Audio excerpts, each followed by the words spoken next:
Assalamualaikum everyone. I hope you are doing well. So today I'm going to share how to get unlimited friend request on LinkedIn. First of all, we will go to on LinkedIn and then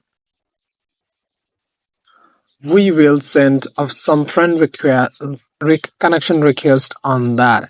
Just if I go to my connection and press according to my interest, especially if my niche is digital marketing, so I will send request to someone who is also have the same level.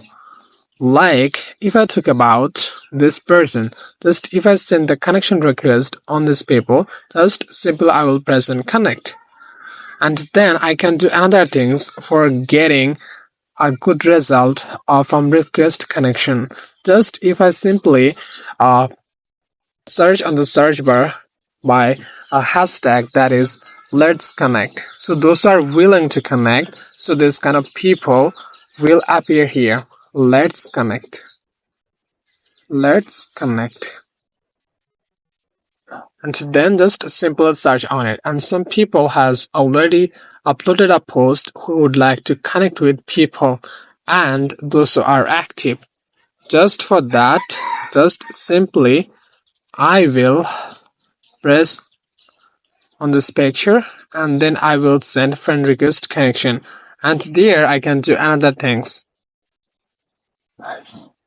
like those who are his friend. Actually, I also can press on the connection and then I will see who are connected with this person, and those who are connected with this person, like I also will send them connection request because they are active person. And actually these people follow this, like are connected with these people, so if I send them connection request, they may also can receive my accept my connection request, like that. I hope by this process you can get unlimited connection request and you can grow your connection as much as possible.